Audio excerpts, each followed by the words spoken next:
Es decir, cuando sentamos a estos expertos, ellos hacen este análisis siguiendo un protocolo o procedimiento estandarizado que al final dirá la especie sí o no está dentro de alguna de las categorías de amenaza que de acuerdo a la UICN son tres y son las que igual estamos en Panamá, que sería especies en vulnerables o categoría en peligro o especies en peligro crítico. Es decir, estas tres categorías van de acuerdo a el riesgo que enfrenta de extinción. Entre más alto es el riesgo, se le conoce como peligro crítico. Y vulnerable sería la que menos riesgo tiene, pero igual existe un riesgo de extinción en el medio silvestre si no se toman medidas al respecto. Interesante, Eric, que menciones el- la base o...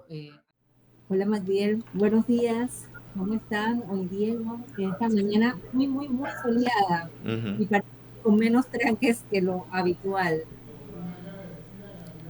Exacto, ya se siente la Navidad también, como que el clima ya está diciéndonos algo, que viene también el verano. Sí, bueno, la realidad me asusta porque ya se están formando en las tardes bastante tráfico, pero bueno, aquí seguimos en estos temas. Pero bueno, Manguero, hoy tenemos un programa muy especial. Nos acompañan los colegas del Ministerio de Ambiente, Eric Núñez, el jefe de vida silvestre del Ministerio de Ambiente, eh, y también va a estar acompañándonos Cándida Somarriba, que también es parte del equipo de técnicos de vida silvestre del Ministerio de Ambiente. Y vamos a estar hablando de un tema que siempre genera un poco de confusión cuando hay tantas noticias cruzadas, y vamos a hablar sobre las especies de vida silvestres amenazadas para conocer todos sus detalles, qué significa esta lista, cuál es su importancia y cómo protege a especies tan emblemáticas y tan importantes como lo son los jaguares. Bienvenido, Eric y Cándida. Muy buen día. Gracias por tenernos en su programa y poder compartir con su audiencia este tema, como tú lo dices, muy, muy interesante y que por supuesto nos da a nosotros, el Ministerio de Ambiente, la oportunidad de informar para evitar que la ciudadanía se haga a veces una opinión errada o equivocada sobre los temas legales en materia de vida silvestre en el país. Eric, para iniciar esta interesante conversación, cuéntanos un poco cómo está Panamá en su estado de conservación de la biodiversidad asociado con la vida silvestre. ¿Cómo estamos en comparación con otros países de la región, ¿no? Costa Rica, Colombia, acaba de pasar la cumbre de biodiversidad o la conferencia de las partes de la Convención de las Naciones Unidas sobre Diversidad Biológica, y se veía mucha información sobre Colombia, Latinoamérica. ¿Cómo está Panamá en cuanto a esa diversidad biológica? Mira, qué interesante pregunta. Bueno, primero podríamos partir diciendo que Panamá está catalogado pues quizás dentro de los 30 países más diversos del mundo. Obviamente eso tiene que ver con la ubicación estratégica del país y que tiene las condiciones que favorecen que prosperen muchas formas de vida. Ahora bien, Panamá no escapa a la realidad mundial de las amenazas ambientales que hay a nivel mundial. La biodiversidad también sufre esas mismas amenazas. Y pues obviamente, a pesar que somos muy ricos hablando en temas de biodiversidad, también hay amenazas que se han dado a lo largo de los tiempos y pues muchas de las cuales todavía persisten y pues lo que ha puesto a algunas especies en una situación bastante complicada y de ahí la necesidad de emprender acciones, planes, programas, estrategias para tratar de frenar, por un lado, contrarrestar las amenazas, pues y asegurar que la existencia de esta riqueza biológica se mantenga para el goce de las futuras generaciones.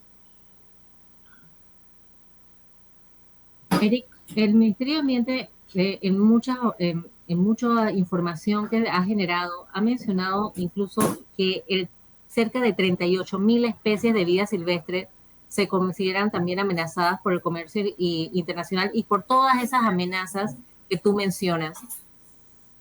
¿Qué significa o qué es la lista de especies amenazadas y cómo esta lista de especies busca conectar o busca proteger este conjunto de diversidad biológica tan importante que tiene el país? Exacto. Bueno, tomando en cuenta lo que dije hace un momentito de que hay amenazas y hay especies obviamente que están en peligro de extinción, pues los países a nivel internacional, pero también a nivel local, han comenzado a implementar algunas acciones puntuales o estrategias. Una de esas puede ser lo que se conoce como una lista de especies amenazadas. Es un instrumento de gestión, es una herramienta que se hace no solo para identificar cuáles son aquellas especies que enfrentan mayor riesgo de desaparecer en una región determinada. Esa lista además permite, obviamente, priorizar las medidas de conservación, es decir, en un país o en una región donde los recursos económicos son finitos, hay que priorizar hacia dónde dirijo mis esfuerzos de conservación. Entonces, estas listas nos permiten hacer eso, es decir, nos vamos a especies que están muy amenazadas, pero que además son emblemáticas, o son paraguas, como le decimos, que protegiendo tal o cual especie también estamos impactando en la conservación de muchas otras especies. Además, tiene implicaciones legales, una lista de especies amenazadas, puesto que desde el punto de vista penal, por ejemplo, el Código Penal establece dentro de cómo está escrito, tal que se castigará, ¿no? con temas de penales aquellas acciones que atenten contra la vida de especies que estén en la lista de especies amenazadas. De allí que en Panamá, por ejemplo, mira, el primer esfuerzo respecto de esta lista de especies amenazadas data del año 80, una resolución de aquellos tiempos, en tiempos de Renare, si la memoria no me falla, donde ya se establece una primera lista de especies amenazadas en el país, y en aquel tiempo se basó solamente en especies de fauna, animales, no mamíferos fundamentalmente. Luego, en el año 2008, ya en tiempos de la Autoridad Nacional del Ambiente, se hace una actualización de esa resolución y ya se extiende a las plantas también, y se hace una evaluación mucho más exhaustiva. Y luego, en el 2016, se publica una tercera resolución o una actualización de esa que estaba vigente en el 2008, que es la que está vigente actualmente. Eh, y pues en mi ambiente, como entidad competente por ley para llevar a cabo esta lista de especies amenazadas, tiene previsto en el año 2025, es decir, a pocos meses de ahora, iniciar un nuevo proceso de actualización de la lista de especies amenazadas. Y digo proceso porque esto no es que mi ambiente se sienta de los técnicos y hacen una lista y listo, y la mandamos a Gaceta Oficial. No, esto no funciona así. O sea, mi ambiente actúa como un facilitador y hacemos procesos consultivos para que los especialistas, los expertos nacionales en los diferentes grupos, porque así como hay expertos en felinos, o hay otros en primates, otros en aves, y así sucesivamente, personas que tienen larga trayectoria trabajando en los diferentes grupos taxonómicos u especies, y que tienen información, pues data de muchísimos años. Esa es la gente que participa a la hora de hacer la lista. Y antes que me lo preguntas, ¿cómo se llega a hacer la lista? Es decir, allí entonces entra un tema, es un tema bastante técnico, científico. Es decir, Panamá, cada país es soberano de hacer la lista a su manera y como estime conveniente. Ahora bien, existen algunos modelos internacionales, y quizás el más conocido, el más utilizado, es uno propuesto por la UICN, la Unión Internacional para la Conservación de la Naturaleza. Creo que todo el mundo ha escuchado hablar de la lista roja de especies. Ese término es un término que sale de la UICN, y ellos establecen unos parámetros, criterios de cómo armar una lista de especies amenazadas. Es decir, qué elementos debo considerar. O sea, no solo de tamaño de la población, la distribución, las amenazas y así sucesivamente.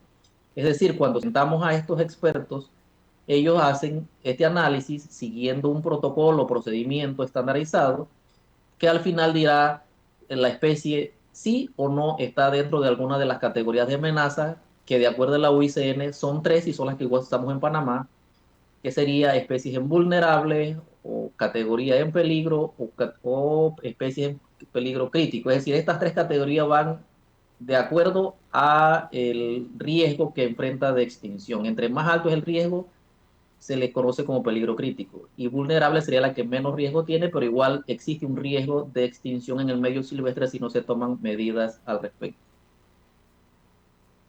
Interesante, Eric, que menciones el- la base o algunos criterios de la UICN. Pero entiendo que los países también tienen que analizar información propia y que hay ciertas realidades de cada uno de los países que no necesariamente están contenidas en esos modelos o criterios o evaluaciones que hace la OICN. Hay especies que pueden aparecer como de mayor rango de vulnerabilidad, pero que en Panamá sean muy abundantes. U otras especies que hoy se establezca que tienen unas poblaciones a lo mejor vulnerables, pero que en Panamá estén en peligro crítico, como es el caso, por ejemplo, del jaguar y otros felinos silvestres. Cuéntanos un poco cómo se adaptan estos criterios o estos modelos a las realidades locales para asegurar que los sesgos en espacios geográficos más ampliados o que condiciones en países, en otros países que no sean similares a los de Panamá, todos estos posibles sesgos pudieran ser abordados desde la evaluación que ustedes hacen y cuál es el rol que juega aunque lo has mencionado, cuál es el rol que juega también la academia o las organizaciones que generalmente levantan información sobre el monitoreo de las especies importantes para Panamá. Sí, desde luego, importante lo que mencionas. La evaluación puede hacerse a nivel global, es decir, a lo largo y ancho de la distribución natural de una especie. Es decir, eso es lo que hace esa es la lista que publica UICN, es una lista global y esa evaluación contempla todo el ámbito de distribución de la especie. Un ejemplo, podría decir, ya que lo mencionaste, como el jaguar, por ejemplo, la distribución viene desde México hasta Argentina, por ejemplo. Entonces, la evaluación que hace la UICN contempla toda esta extensa área. Ahora bien, cuando hablamos de la lista de especies amenazadas de Panamá o de cualquier región, cualquier país, la evaluación se hace en función de esa área geográfica, solamente el territorio nacional.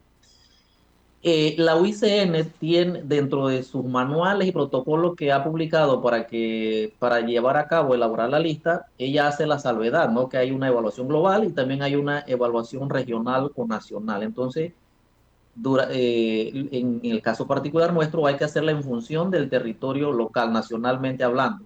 Obviamente, tal como tú lo mencionas, no necesariamente tiene que coincidir una evaluación global con una evaluación nacional, porque en el caso particular del jaguar, ya que vamos a seguir hablando de esta especie, a nivel global el estado de conservación del jaguar sale como en mejor condición, pues porque evaluando que viene desde México hasta Brasil, hasta Argentina, perdón, tomando en cuenta toda el área de la Amazonía, que hay poblaciones bastante conservadas, entonces eso ayuda a que la condición general de la especie sea mejor. Sin embargo, si nos venimos a la condición nacional nada más, el resultado es diferente, claro, porque pues una zona mucho más pequeña y la disponibilidad de hábitat se reduce a ciertas zonas del país y por tanto las poblaciones son menores, es decir, entonces que aplicando los criterios de UICN, no necesariamente aquel de distribución global, sino a nivel local, la condición sale en una categoría mucho más preocupante, en este caso una especie en peligro de extinción y así sucesivamente. Es decir, que quede claro que no necesariamente cuando decimos que aplicamos los criterios o no sé qué de la UICN es que al final va a coincidir esta lista nacional con la lista global porque ya vuelvo y reitero, tiene que ver es con un tema de distribución, no es lo que queremos evaluar, en este caso particular de Panamá. Y obviamente en esta evaluación nacional dependemos fundamentalmente de la información científica que se haya generado a través del tiempo. ¿Y quiénes son los que generalmente o siempre generan esta información? Claro, la academia sí, pero también las ONGs o incluso a veces personas particulares que no necesariamente están adjuntos o adscritos a ninguna, pero que generan información. O sea, en Panamá tenemos especialistas en primates, felinos, el caso de Yaguará, por ejemplo, en la Universidad de Panamá, los profesores de los mastozólogos de la Escuela de Biología o ornitólogos, o sea, los que estudian aves, personas del Smithsonian, de Ancón y así sucesivamente, de la UNACHI, especialistas de diferentes índoles que tienen mucha experiencia y gran cantidad de datos recolectados a través del tiempo. Pero sí, la idea nuestra es esa, ¿no? Que yo sé porque esta pregunta que tú me has hecho varias personas incluso algunos especialistas, Eric, pero es que no entiendo porque no necesariamente, o no estoy de acuerdo porque en la UICN, en la lista roja de la UICN, X especie aparece como preocupación menor, por ejemplo. Y yo no estoy de acuerdo con eso porque en Panamá a mí me parece, de acuerdo a mis datos, que está en peligro y tiene toda la razón. Pero aquí está, el tema está es en ¿cómo se dice? El área de estudio, es decir, el área que estoy analizando. En este caso sería particularmente para Panamá y que pues la lista tiene que adaptarse a las condiciones locales, obviamente. No, claro, eso, por eso te lo preguntaba, Eric, porque a veces la gente confunde el tema de criterios o estándares en que tienen que ser ajustados y tienen que calzar en todos los países y no necesariamente así. Volviendo a un ejemplo del jaguar, pues hay poblaciones que están saludables en la región, pero por ejemplo en Uruguay y en El Salvador está extinto. Y es bueno que lo expliques de esta manera. Y me gustaría continuar esta línea, Eric, para también entender un poco. Ya una vez elaborada la lista y teniendo estos estándares adaptados a las realidades nacionales con información que se va generando, ¿qué, qué, qué significa esto en función de políticas o de decisiones gubernamentales? ¿Qué significa que una especie esté en esta lista de especies amenazadas?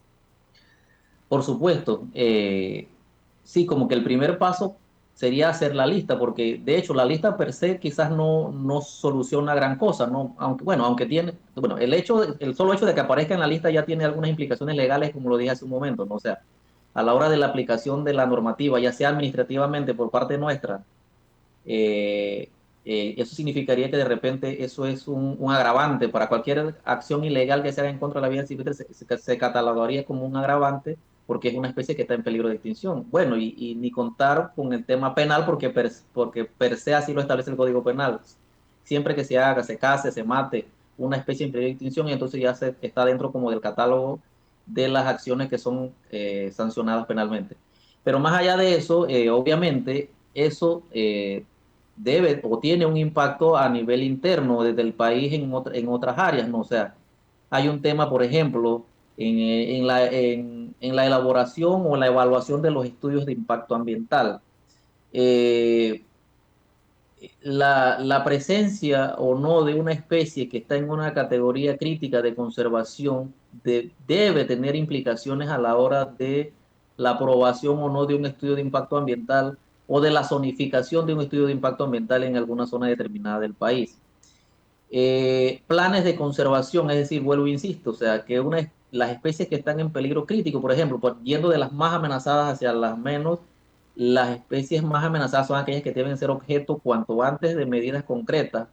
Y, por ejemplo, se conoce como un Plan Nacional de Conservación, así como se hizo uno para el jaguar, así como que hay uno para el águila arpía, hay uno para los anfibios, porque los anfibios el grupo quizás más amenazado a nivel mundial, y en Panamá igualmente hay un plan de conservación nacional para anfibios. Tortugas marinas tiene su propio plan de conservación. Tenemos en mente, por ejemplo, el tapir, hay uno para primates, es decir, también la lista permite priorizar hacia dónde enfocar este tipo de acciones. Sin dejar de mencionar, obviamente, que tenemos una estrategia nacional de biodiversidad es que allí se delinean el camino a seguir del desarrollo del país, pero tomando muy en cuenta la conservación de la biodiversidad. Y de ahí se desprenderían muchas acciones, no solo el sector, o sea, no lo que debe hacer per se el Ministerio de Ambiente como entidad rectora de materia ambiental, sí, pero también cómo se integra el qué hacer por ejemplo, de la empresa privada o de otras instancias gubernamentales. Es decir, la lista sí tiene muchas implicaciones, por supuesto. Para la casa deportiva también tiene una implicación. Ahora que está muy de moda el tema en redes sociales, sí, también tiene una implicación, pues porque la ley de vida silvestre establece en uno de esos artículos que la caza se permitirá, o mejor dicho, no se permite la caza de especies que estén en peligro de extinción. Y oficialmente las especies que están en peligro de extinción son aquellas que se publican en esta lista. Es decir, que hay una gama de implicancias que tiene esta lista en el quehacer nacional dentro del tema de la conservación de la biodiversidad.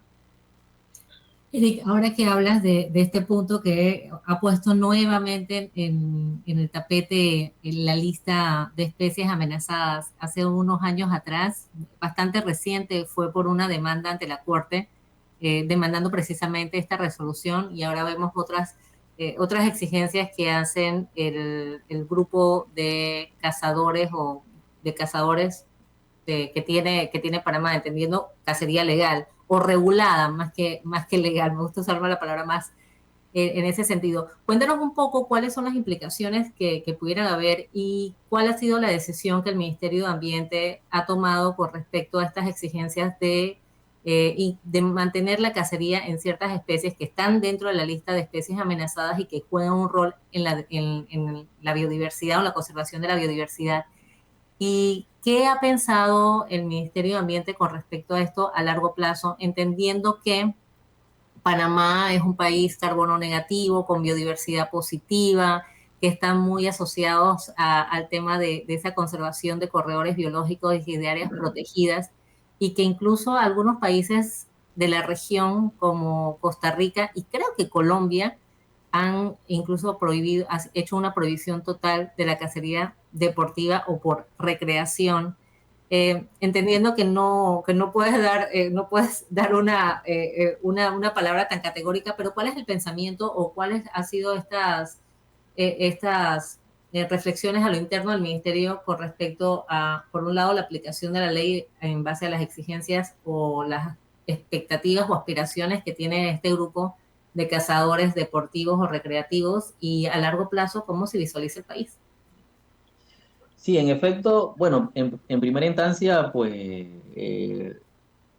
solo para aclarar y reafirmar que obviamente el Ministerio de Ambiente en estos momentos, por ley, porque es cierto, hay una ley del 2005 que establece cuáles son los procedimientos, el procedimiento para tramitar permisos de caza deportiva y Ministerio de Ambiente es la autoridad que le compete o es la responsable de emitir, otorgar permisos para la ejecución de la caza deportiva. Y hay todos unos procedimientos que deben seguir las personas que quieren dedicarse a esta actividad. Ahora bien, esa ley del 2005 se crea y modifica, mediante esta ley se modificaron varios artículos de la ley 24, que es nuestra ley de vida silvestre que data del año 1995, que es mediante la cual se establece el marco normativo de vida silvestre en el país. Esa ley del 2005, que es la que hace alusión el grupo de cazadores, incluso allí se estableció una lista, o lo que se conoce como calendario cinegético, es decir, las especies que se podrían cazar, en qué época, en cantidad y ese tipo de cosas.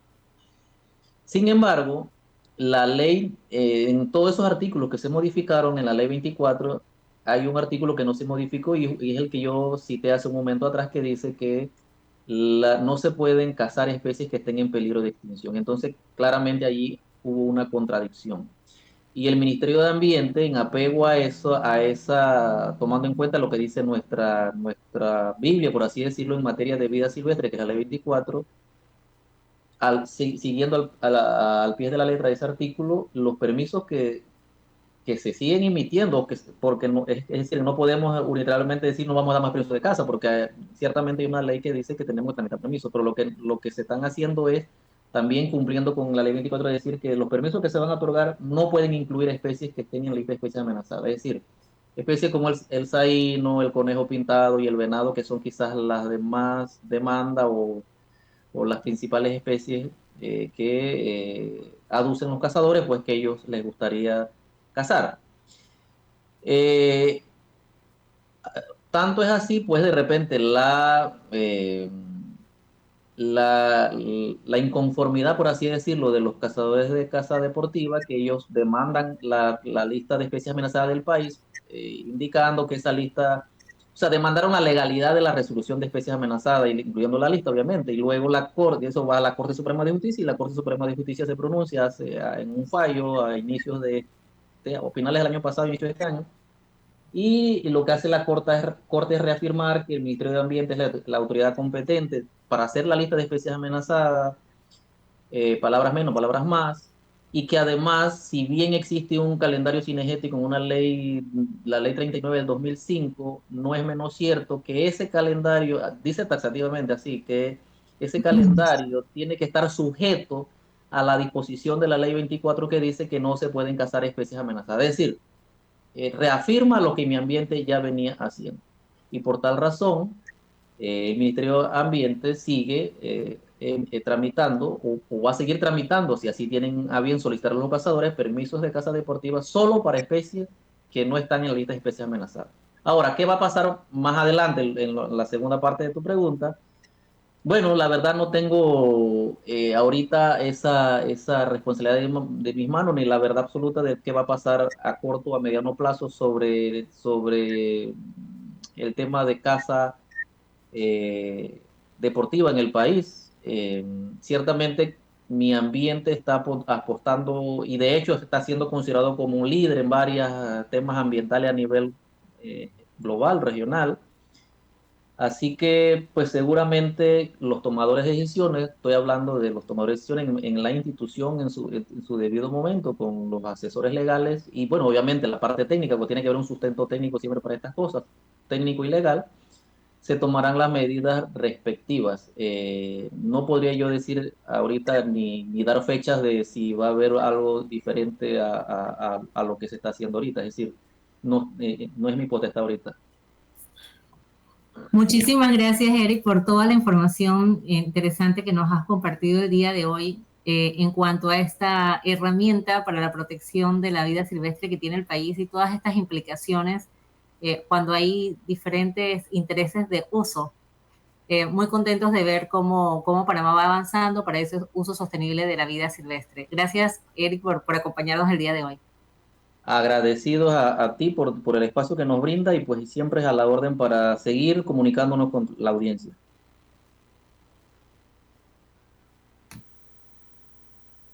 Bueno, Diego. gracias Natalia. Sí, acá.